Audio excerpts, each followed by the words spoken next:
അഭിലാലിലേക്കാണ്. അഭിലാൽ, വാർത്താ സമ്മേളനം വളരെ വേഗത്തിൽ മാറ്റിവെക്കുകയായിരുന്നു. രാഹുൽ മാങ്കൂട്ടത്തിൽ വാർത്താ സമ്മേളനം ഉണ്ടാകുമെന്ന് ഏറ്റവും അടുത്ത അനുയായികൾ വ്യക്തമാക്കുന്നതായിരുന്നു. നമ്മൾ ഉൾപ്പെടെ അവിടേക്ക് എത്തുകയും ചെയ്താണ്. അതിനിടയിൽ ഒരു ഓഡിയോ സന്ദേശം കൂടി പുറത്തു വന്നു. അതിനുശേഷം അഭിലാലിലേക്ക് എത്താം. ആ ഓഡിയോ സന്ദേശത്തിൽ വളരെ ഗൗരവതരമായ ആരോപണങ്ങളുണ്ട്. ആ ഓഡിയോ സന്ദേശം പുറത്തേക്ക് വരുമ്പോൾ രാഹുൽ കുറെ കൂടി പ്രതിരോധത്തിലേക്ക് മാറുകയാണ്. എന്റെ പെർമിഷൻ ഇല്ലാതെ തന്നെ അത് ഇല്ലാതാക്കണമെന്ന് പറയുന്നത് എന്റെ അർത്ഥത്തിലാണ്. തന്റെ പെർമിഷൻ ഇല്ലാതല്ല, താൻ ആലോചിക്കാത്തോണ്ടാ പറയുന്നത്. താൻ ഇതിന്റെ കോൺസിക്വൻസസ് ഞാൻ ഒറ്റയ്ക്ക് ഫേസ് ചെയ്തോളാന്ന് പറഞ്ഞല്ലോ. അത് ഒറ്റയ്ക്ക് ഫേസ് ചെയ്യാൻ പറ്റാത്തോണ്ടല്ലേ ഞാൻ പറയുന്നത്. തന്നെ കൂടെ ഒറ്റയ്ക്ക് ഫേസ് ചെയ്യാൻ പറ്റത്തില്ലെന്ന് എനിക്ക് ബോധ്യമുണ്ടല്ലോ. അതിപ്പോ തന്നെ കുറിച്ച് മാത്രം ചിന്തിക്കുന്നതുകൊണ്ടാണ്, അല്ലാതെ എന്നെ കുറിച്ച് ചിന്തിച്ചിട്ടല്ല. താൻ എങ്ങനെ ഇടോ, അത് സ്വാഭാവികമല്ലേ? താനിപ്പോ തന്നെ പറ്റി മാത്രമല്ലേ ആലോചിക്കുന്നത്? അല്ല, ഒരിക്കലുമല്ല. താൻ എന്നെ പറ്റി ആലോചിച്ചിട്ടാണോ ഈ തീരുമാനം എടുക്കുന്നത്? തന്നെ കുറിച്ച് ഞാൻ ആലോചിച്ചില്ലായിരുന്നെങ്കിലോ എന്റെ സുഹൃത്തുക്കളുടെ അടുത്ത് എനിക്ക് ഇപ്പോഴോ തന്നോട് പേര് പറയായിരുന്നു. അവരെത്രയോ വട്ടം എന്നോട് ചോദിച്ചു എന്നറിയോ, പറയ് ഇത്രയും ദിവസമായിട്ട് പറഞ്ഞില്ലല്ലോ. ഇപ്പോഴാണ് നിന്റെ സീരിയസ്.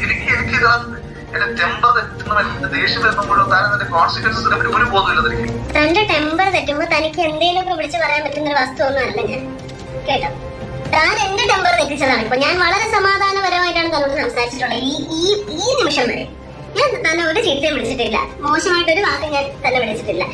10 വട്ടം എനിക്ക് വിളിക്കാനുള്ള അവസരമുണ്ട്, പക്ഷെ ഞാനത് വിളിക്കുന്നില്ല. എന്റെ പ്രവൃത്തി എന്ന് പറഞ്ഞ ഒരു പോട്ടെ, താൻ എന്റെ കൂടെ എന്തായിരുന്നു താൻ വിചാരിക്കണ്ട. ഒരു പെണ്ണാണല്ലോ. ഇതാണോ തന്റെ ആദർശം? വലിയ ആദർശമാണോ ഇതൊക്കെയാണോ ആദർശം?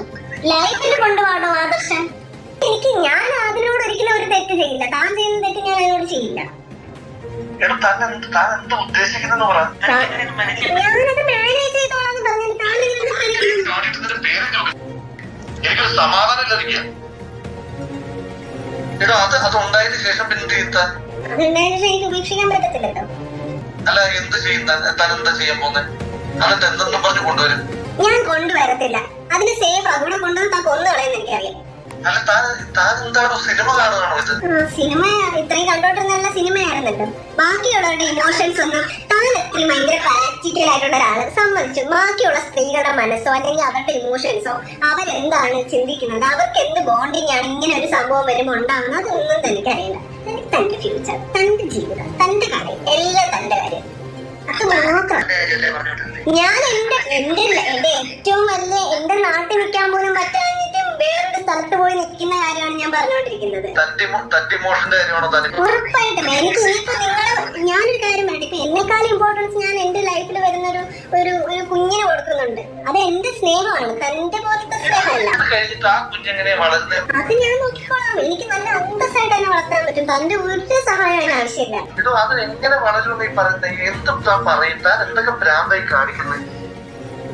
ഭ്രാന്ത് ഉണ്ടാക്കി തന്നിട്ട് ഇനിയിപ്പോ ഞാൻ എന്ത് ഭ്രാന്ത് കാണിക്കുന്നു?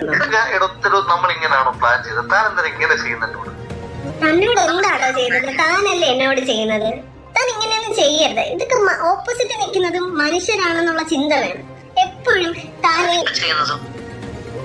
ഞാൻ എന്ത് ചെയ്തെന്നാണോ പറയുന്നത്? ഞാൻ ഇപ്പൊ ചെയ്യുന്നത് എന്റെ മനുഷ്യത്വത്തിന് എന്റെ ശരിയാണ്. അത് തന്നെ ഒരിക്കലും ബാധിക്കാൻ വേണ്ടിട്ട് ഞാൻ എന്തെങ്കിലും ചെയ്തിട്ടുണ്ടോ? തന്റെ ലൈഫ് തകരത്തില്ല. തന്റെ ലൈഫ് തകരത്തില്ല. ഇത് ഞാൻ ഒരു പണിയും ചെയ്യില്ല. തനിക്കൊരു പ്രശ്നം ഉണ്ടാവുന്ന രീതിയിൽ ഞാൻ മുന്നോട്ട് പോയില്ല എന്ന് പറഞ്ഞല്ല.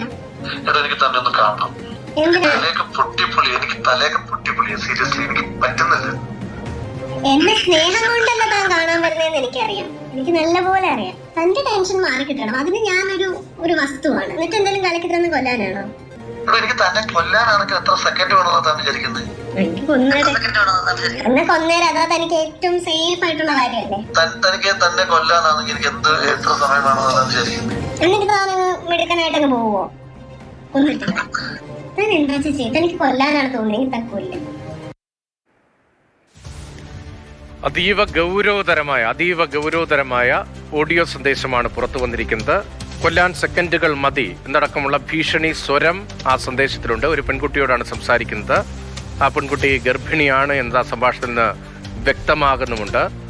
രാഹുലുമായി ഉണ്ടായിരുന്ന അടുപ്പത്തെക്കുറിച്ചും അതിന് തുടർച്ചയായി രാഹുൽ തന്നോട് കാണിച്ച നീതികേടിനെ കുറിച്ചും ആ സന്ദേശത്തിൽ ആ പെൺകുട്ടി ഫോൺ സന്ദേശത്തിൽ പറയുന്നുണ്ട്. അതീവ ഗൗരവതരമായ ഓഡിയോ സന്ദേശമാണ് പുറത്തു വന്നിരിക്കുന്നത്. കഴിഞ്ഞ ദിവസം ഒരു ഓഡിയോ സന്ദേശം പുറത്തു വന്നിരുന്നു. ഒരുപക്ഷെ അതിന്റെ തുടർച്ചയാകാം. അല്ലെങ്കിൽ മറ്റേതെങ്കിലും പെൺകുട്ടിയാണോ തുടങ്ങിയ നിരവധി സംശയങ്ങളുണ്ട്. ഇപ്പോഴും ഇക്കാര്യത്തിലൊക്കെ കുറെ കൂടി വ്യക്തത ഉണ്ടാകേണ്ടത്. പക്ഷേ ഗൗരവതരമായ സംഭാഷണമാണ്, ഗൗരവതരമായ ക്രൈം രാഹുലിന്റെ ഭാഗത്ത് നിന്ന് ഉണ്ടായി, അതിനുള്ള പ്രേരണ ഉണ്ടായി എന്നത് വ്യക്തമാക്കുന്ന ഓഡിയോ സന്ദേശമാണ് പുറത്തു വന്നത് എന്ന കാര്യത്തിൽ ഒരു സംശയമില്ല. ഈ ഓഡിയോ സന്ദേശം കൂടി പുറത്തേക്ക് വരുമ്പോൾ സ്വാഭാവികമായും രാഹുലിന്റെ ഭാഗത്ത് നിന്ന് വിശദീകരണം അനിവാര്യമായി വരുന്നുണ്ട്, നിയമ നടപടികൾ അനിവാര്യമായി വരുന്നുണ്ട്, കോൺഗ്രസ് നേതൃത്വത്തിന്റെ ഭാഗത്ത് നിന്ന് കൂടുതൽ പ്രതികരണങ്ങൾ അനിവാര്യമായി വരുന്നുണ്ട്. ആർ അനന്തകൃഷ്ണൻ തിരുവനന്തപുരത്ത്. അനന്തൻ, ഇന്നലെ ഒരു ഓഡിയോ സന്ദേശം പുറത്തു വന്നിരുന്നു. അതിലും ഗർഭഛിദ്രവുമായി ബന്ധപ്പെട്ട് നിർബന്ധമാണ് രാഹുലിന്റെ വാക്കുകളിൽ ഉണ്ടായിരുന്നത്. ഇന്ന് വന്ന ഓഡിയോ സന്ദേശം അതിനപ്പുറത്തേക്ക് ഭീഷണി സന്ദേശം, ഭീഷണിയുടെ സ്വരം കൂടിയുണ്ട്. എങ്ങനെയാണ് പെൺകുട്ടികളെ കൈകാര്യം ചെയ്യുന്നത്? എത്രത്തോളം നിസ്സാരമായാണ് ബന്ധങ്ങളെ കാണുന്നത്, എത്രത്തോളം നിസ്സാരമായാണ് അവരുടെ ജീവിതത്തെ കാണുന്നത് എന്ന സ്വരമെല്ലാം രാഹുലിന്റെ ആ ശബ്ദത്തിലുണ്ട്, ആ പുറത്തു വന്ന ഫോൺ റെക്കോർഡിലുണ്ട്. ഒരു തരത്തിലും ന്യായീകരിക്കാൻ കഴിയാത്ത ക്രിമിനൽ ഒഫൻസ് രാഹുലിന്റെ ഭാഗത്തു നിന്നുണ്ടായി എന്നതിനപ്പുറത്ത് സാമൂഹ്യമായ ധാർമ്മികതയൊക്കെ രാഹുലിന് എത്രത്തോളം ഉണ്ട് എന്ന ചോദ്യം കൂടി വ്യക്തമാകുന്നുണ്ട്. എങ്ങനെയാണ് ഇപ്പോൾ ഈ ഓഡിയോ സന്ദേശം പുറത്തു വന്നതിന്റെ തുടർച്ചയായി ഏതെങ്കിലും തരത്തിലുള്ള നിയമപരമായ നടപടികളിലേക്ക് പോകുന്നുണ്ടോ? രതീഷ്, രാഹുൽ മാങ്കൂട്ടത്തിലിന്റെ പ്രതിരോധം ദുർബലമാവുകയാണ്. നേരത്തെ തന്നെ കഴിഞ്ഞ ദിവസം രാഹുൽ മാങ്കൂട്ടത്തിലുമായി ബന്ധപ്പെട്ട് ഒരു പെൺകുട്ടിയെ ഗർഭചിത്രത്തിന് പ്രേരിപ്പിച്ചു എന്നുള്ള ആരോപണം വന്നിരുന്നു. അതിനെ സാധൂകരിക്കുന്ന ഒരു ഓഡിയോ സന്ദേശവും വന്നിരുന്നു. അതിൽ രാഹുൽ മാങ്കൂട്ടത്തിൽ ആ പെൺകുട്ടിയോട് ഗർഭചിത്രത്തിന് പ്രേരിപ്പിക്കുന്ന നിലപാട് സ്വീകരിക്കുന്നു എന്നുള്ള കാര്യം വ്യക്തമായിരുന്നു. ഇപ്പോൾ അതിന്റെ ഭാഗം എന്നോണമാണ് മറ്റൊരു ഓഡിയോ സന്ദേശം കൂടി ഇപ്പോൾ പുറത്തു വന്നിരിക്കുന്നത്. ഇന്ന് വന്നിരിക്കുന്ന, അല്പസമയം മുമ്പ് വന്നിരിക്കുന്ന ഈ ഓഡിയോ സന്ദേശത്തിൽ കാര്യങ്ങൾ കുറച്ചുകൂടി ഗൗരവമാണ്. മാത്രമല്ല രാഹുലിന്റെ ശബ്ദത്തിന്റെ ധ്വനി തന്നെ മാറിയിരിക്കുന്നു. അതിനൊരു ഭീഷണി. ഒറ്റ സംശയം, അത് കേട്ടപ്പോഴാണ് അത് ഇന്നലത്തെ തുടർച്ചയാണോ, അതേ പെൺകുട്ടി തന്നെയാണോ, അതോ മറ്റാരെങ്കിലും ആണോ? ഇപ്പോൾ നമുക്ക് ഈ ഐഡന്റിറ്റിയൊക്കെ വെളിപ്പെടുത്താൻ കഴിയില്ല, പല വിവരങ്ങളും മാധ്യമപ്രവർത്തകർ എന്ന നിലയിൽ നമുക്ക് അറിയാമെങ്കിലും അതിന്റെ തുടർച്ചയാണോ? അക്കാര്യത്തിൽ വ്യക്തതയുണ്ടോ? തുടർന്നോളൂ. അക്കാര്യത്തിൽ വ്യക്തതയുണ്ട്. കഴിഞ്ഞ ദിവസം വന്ന ഗർഭചിത്രത്തിന് രാഹുൽ മാങ്കൂട്ടത്തിൽ പ്രേരിപ്പിച്ചു എന്ന് ആരോപണം ഉന്നയിച്ച അതേ പെൺകുട്ടിയുടെ രാഹുൽ മാങ്കൂട്ടത്തിലുമായുള്ള ഫോൺ സംഭാഷണത്തിന്റെ ഭാഗമാണ് വന്നിരിക്കുന്നത്. ഇതിൽ നമുക്ക് കേൾക്കാം, രാഹുൽ മാങ്കൂട്ടത്തിൽ ഈ ഗർഭചിത്രത്തിന് പ്രേരിപ്പിക്കുന്നു. അത് മാത്രമല്ല, നേരിട്ട് കാണണമെന്ന് പറയുമ്പോൾ ആ പെൺകുട്ടി ആശങ്കയോടെ ചോദിക്കുന്നത്, ഈ നേരിട്ട് കാണണമെന്ന് പറയുന്നത് തന്നെ ഇല്ലാതാക്കാൻ വേണ്ടിയിട്ടാണോ എന്ന് ചോദിക്കുമ്പോൾ രാഹുൽ മാങ്കൂട്ടത്തിൽ തിരിച്ചു കൊടുക്കുന്ന മറുപടിയാണ് ഗൗരവമായിട്ടുള്ളത്. തന്നെ കൊല്ലാനാണെങ്കിൽ അതിന് എത്ര സെക്കൻഡ് വേണമെന്ന് അറിയാമല്ലോ എന്നുള്ളതാണ്. അത് ഗുരുതരമായ ഒരു സംഭാഷണ ശകലം തന്നെയാണ്. അതിനൊരു കുറ്റകൃത്യ സ്വഭാവമുണ്ട്. ഒരു പക്ഷേ അത് ഇനിയും ഈ ഒരു ഓഡിയോ സന്ദേശമൊക്കെ വന്ന സ്ഥിതിക്ക് നിയമ നടപടിയുമായി ബന്ധപ്പെട്ട് പോലീസിനൊക്കെ മുന്നോട്ട് പോകാനുള്ള ഒരു ആയുധം കൂടിയാണ്, അല്ലെങ്കിൽ ആ നിയമ നടപടികളിലേക്ക് കടക്കാൻ പറ്റുന്ന തെളിവ് കൂടിയാണ് ഇപ്പോൾ പുറത്തു വന്നിരിക്കുന്നത്. അതിൽ എത്രത്തോളം സാധ്യതയുണ്ട് എന്നുള്ളത് ഇനി പോലീസൊക്കെയാണ് തീരുമാനിക്കേണ്ടത്. പക്ഷേ ഇതുവരെയും ഇത് സംബന്ധിച്ചൊരു ഔദ്യോഗികമായ പരാതി ഈ ഇരയാക്കപ്പെട്ട അല്ലെങ്കിൽ ഇതിന് അനുഭവിക്കേണ്ടി വന്ന പെൺകുട്ടിയുടെ ഭാഗത്ത് നിന്ന് വന്നിട്ടില്ല. അതുതന്നെയാണ് രാഹുൽ മാങ്കൂട്ടത്തിൽ പ്രതിരോധമായി ഇതുവരെ ഉന്നയിച്ചുകൊണ്ടിരുന്നതും. പക്ഷേ എത്രത്തോളം അങ്ങനെ പിടിച്ചു നിൽക്കാൻ കഴിയും എന്നുള്ളത് വ്യക്തതയില്ല. ഇനിയും കൂടുതൽ തെളിവുകൾ, കാരണം ഓരോ ദിവസവും പുറത്തു വരുന്ന തെളിവുകളുടെ ഗൗരവം ഏറി വരികയാണ്. അത് കോൺഗ്രസ് നേതൃത്വത്തെയും കോൺഗ്രസിലെ പ്രധാനപ്പെട്ട നേതാക്കളെയും ഒക്കെ അലോസരപ്പെടുത്തി രാഷ്ട്രീയ ഭാഗം നമുക്ക് രണ്ടാമത് ചർച്ച ചെയ്യാൻ തോന്നുന്നു. ഇപ്പോൾ ബാലാവകാശ കമ്മീഷൻ ഒരു കുഞ്ഞ് അല്ലെ ഭ്രൂണം അതിപ്പോൾ ജീവനോടെ ഉണ്ടോ, അതിനെ കൊന്നുകളഞ്ഞോ, അല്ലെങ്കിൽ അത് ഗർഭഛിദ്രം നടത്തിയോ എന്ന ചോദ്യമാണല്ലോ പൊതുസമൂഹത്തിന് മുന്നിൽ നിൽക്കുന്നത്. അക്കാര്യത്തിൽ ഒരു വ്യക്തതയുമില്ല. ബാലാവകാശ കമ്മീഷൻ സ്വമേധ്യാ കേസെടുത്തതാണ്. അക്കാര്യത്തിൽ തുടർ നടപടി ഉണ്ടായിട്ടുണ്ടോ? പോലീസിനോട് ബാലാവകാശ കമ്മീഷൻ റിപ്പോർട്ട് തേടിയിട്ടുണ്ടോ? ബാലാവകാശ കമ്മീഷനെ സംബന്ധിച്ച് വലിയ വിപുലമായ അധികാര പരിധിയാണുള്ളത്. പോലീസിന്റെ ഭാഗത്ത് നിന്ന് ഏതെങ്കിലും തരത്തിലുള്ള വിശദീകരണം തേടിയിട്ടുണ്ടോ? ഇതൊരു രാഷ്ട്രീയ വിവാദമായി തുടരുന്നതിനിടയിൽ ഗൗരവതരമായ നിയമപരമായ ഇടപെടൽ ഉണ്ടാകാതെ പോകുന്ന എന്തുകൊണ്ടാണ് എന്ന സംശയവും ഉണ്ടാകുന്നില്ല അനന്തൻ. രതീഷ്, ഈ ഗർഭഛിദ്രവുമായി ബന്ധപ്പെട്ട രാഹുൽ മാങ്കൂട്ടത്തിനെതിരെ ഉന്നയിക്കപ്പെട്ട ആരോപണവുമായി ബന്ധപ്പെട്ട നിയമ നടപടികൾക്ക് ഒരുപാട് പരിമിതികളും പ്രതിസന്ധികളും നമ്മുടെ നിയമ സംവിധാനത്തിലുണ്ട്. ഇപ്പോൾ ബാലാവകാശ കമ്മീഷൻ സ്വമേധയാ കേസെടുത്തിട്ടുണ്ട്. പക്ഷേ ബാലാവകാശ കമ്മീഷനെ സംബന്ധിച്ചിടത്തോളം പ്രധാനപ്പെട്ട പ്രതിസന്ധി ഈ ആരോപണം ഉന്നയിച്ചിരിക്കുന്നത് ആരാണ് എന്നുള്ളത് കണ്ടുപിടിക്കുക എന്നുള്ളതാണ്. അത് സംബന്ധിച്ച് ഇപ്പോഴും ബാലാവകാശ കമ്മീഷന് വ്യക്തതയില്ല, പൊതുസമൂഹത്തിനും വ്യക്തതയില്ല. ഈ ശബ്ദശകലമൊക്കെ പുറത്തു വരുമ്പോഴും അതിൻ്റെ ശബ്ദം മാസ്ക് ചെയ്ത ശബ്ദമാണ്. മാത്രമല്ല, ആരാണ് പരാതി ഉന്നയിച്ചിരിക്കുന്നത് എന്നത് ഇപ്പോഴും പൊതുസമൂഹത്തിന് മാത്രമല്ല ഈ നിലവിൽ നിയമ സംവിധാനങ്ങൾക്കൊന്നും അറിയുകയുമില്ല. അപ്പോൾ ആ പരാതിക്കാരിയെ അല്ലെങ്കിൽ ആ ഗർഭചിത്രത്തിന് ഇരയാക്കപ്പെട്ട അല്ലെങ്കിൽ അതിന് വിധേയമാക്കപ്പെട്ട സ്ത്രീയെ കണ്ടുപിടിക്കുക എന്നുള്ളതാണ് ബാലാവകാശ കമ്മീഷനായാലും പോലീസിനായാലും ആദ്യത്തെ വെല്ലുവിളി. അങ്ങനെ കണ്ടുപിടിച്ചാൽ തന്നെ അവർക്ക് പരാതിയുണ്ടോ എന്നുള്ള കാര്യം സ്ഥിരീകരിക്കപ്പെടേണ്ടതുണ്ട്. അങ്ങനെ ഉണ്ടെങ്കിൽ അത് നടത്തിയ സ്ഥലം അതൊരു ആശുപത്രിയാകാം, അങ്ങനെ അതൊരു ഡോക്ടറിന്റെ സാന്നിധ്യം ഉണ്ടാകാം. അപ്പോൾ അത് ആരൊക്കെയാണെന്ന് കണ്ടെത്തേണ്ടി വരും. അവർ അത് അംഗീകരിക്കുകയും അങ്ങനെ ചെയ്തു എന്ന് വസ്തുനിഷ്ഠമായി ബോധ്യപ്പെടുത്തുകയും വേണം.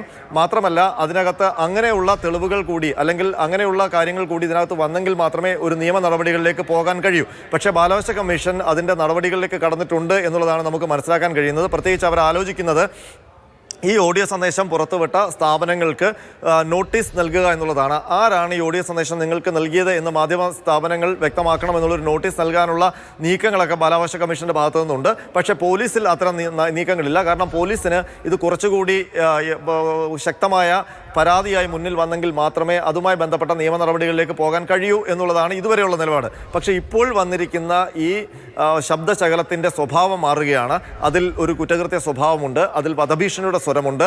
അപ്പോൾ അത് വെച്ചുകൊണ്ട് ഏതെങ്കിലും നിയമ നടപടികളിലേക്ക് പോകാൻ പോലീസിന് സുവോ മോട്ടോ അധികാരപ്പെടുത്തുന്നുണ്ടോ എന്നുള്ള കാര്യം നേരത്തെ തന്നെ പോലീസ് ഇതുമായി ബന്ധപ്പെട്ട ക്ലാരിറ്റിക്ക് വേണ്ടി ഈ ഓഡിയോ എല്ലാം വ്യാജമാണ് എന്ന് രാഹുലിനൊപ്പമുള്ളവരോ പറയുന്നുണ്ടോ?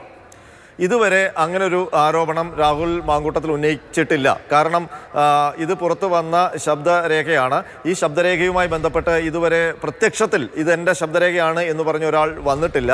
ഈ ശബ്ദരേഖ ആരുടേത് എന്ന് സംബന്ധിച്ചുള്ള വ്യക്തതയും ആരും വരുത്തിയിട്ടില്ല. പക്ഷേ അതിൽ ഏറ്റവും കൗതുകകരമായ കാര്യം ഈ ശബ്ദരേഖ രാഹുൽ മാങ്കൂട്ടത്തിലോ അയാൾക്കൊപ്പമുള്ള ആളുകളോ പരസ്യമായി നിഷേധിച്ചിട്ടില്ല എന്നുള്ളതാണ്. ഇങ്ങനൊരു ശബ്ദരേഖയില്ല. കാരണം ഇപ്പോൾ ശബ്ദരേഖകളൊക്കെ പുറത്തു വരുന്നുണ്ട്. ഒരു പക്ഷേ രാഹുൽ മാങ്കൂട്ടത്തിലിന് രക്ഷപ്പെടാനാണെങ്കിൽ അതൊക്കെ ഉന്നയിച്ചത് AI കൊണ്ട് രൂപീകരിച്ച ശബ്ദരേഖയാണെന്നൊക്കെ പറഞ്ഞ് രക്ഷപ്പെടാം. പക്ഷേ രാഹുൽ മാങ്കൂട്ടത്തിലിന് നിശബ്ദത, രാഹുൽ മാങ്കൂട്ടത്തിൽ ഇക്കാര്യത്തിൽ പുലർത്തുന്ന വളരെ ക്രിസ്റ്റൽ ക്ലിയർ ആണ് കാര്യം.